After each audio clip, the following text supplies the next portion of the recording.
मैं हूं ताजमहल का एक कारीगर। हाँ, जिसके हाथों ने उस मोहब्बत को पत्थर में तराशा। आज मैं तुम्हें सिर्फ एक इमारत की नहीं, बल्कि इन सफेद दीवारों में कैद दर्द, जुनून और राजों की कहानी सुनाने आया हूं। अगर सच सुनने की हिम्मत है, तो इसे अंत तक जरूर सुनना। भारत के आगरा शहर में यमुना नदी के किनारे खड़ी एक ऐसी इमारत जिसे वक्त ने भी झुककर सलाम किया है।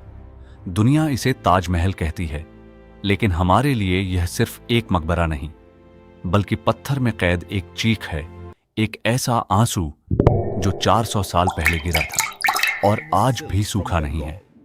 यह कहानी शुरू होती है एक बादशाह से नहीं, बल्कि एक 15 साल के लड़के से, जिसका नाम था शाहजहां। उस दिन उसने पहली बार एक लड़की को देखा, मुमताज महल, और उसी पल उसने अपना दिल हार दिया। लेकिन हमें क्या पता था कि यह मोहब्बत एक दिन दुनिया की सबसे खूबसूरत और सबसे दर्दनाक इमारत को जन्म देगी।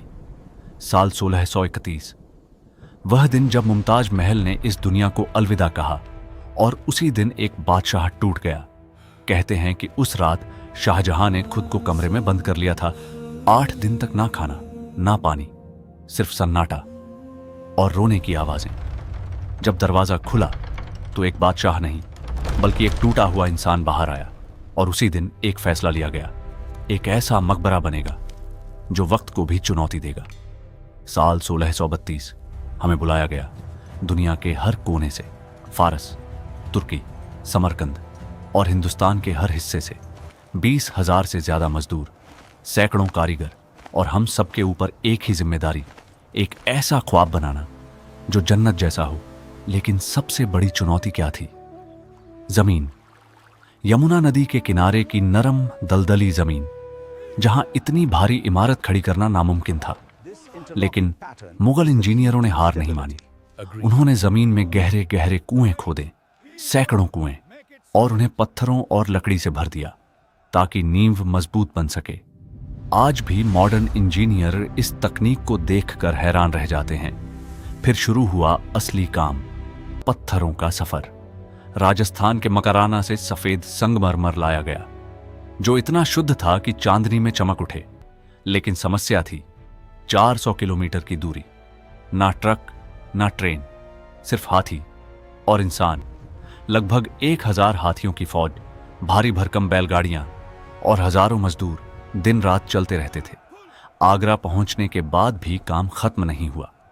गुंबद तक पत्थर पहुंचाने के लिए 15 किलोमीटर लंबा मिट्टी का रैंप बनाया गया।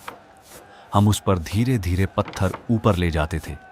कई बार लोग फिसल जाते, कई बार जान भी चली जाती, लेकिन काम नहीं रुका, क्योंकि यह सिर्फ इमारत नहीं थी, यह बादशाह का वादा था।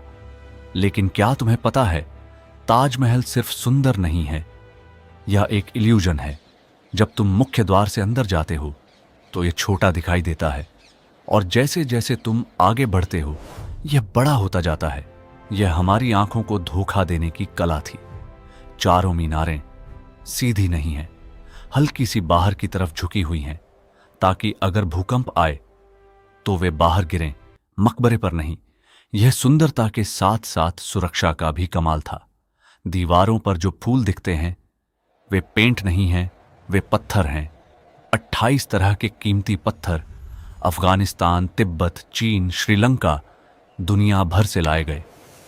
हम उन्हें संगमरमर में इतनी बारीकी से जड़ते थे कि लगता था जैसे फूल अभी खिल उठेंगे। लेकिन इस खूबसूरती के पीछे एक कड़वा सच भी था। दिन रात काम, थकान, चोटें और कई बार मौत। लेकिन इतिहास में हमारे नाम नहीं, सिर्फ बादशाह का नाम लिखा गया। फिर भी हमें गर्व था, क्योंकि हम कुछ ऐसा बना रहे थे जो अमर हो जाएगा। अब बात उस अफवाह की जिसे हर कोई सच मानता है। क्या हमारे हाथ काट दिए गए थे? नहीं, यह सच नहीं है। अगर ऐसा होता तो हम बाद में लाल किला और जामा मस्जिद कैसे बनाते?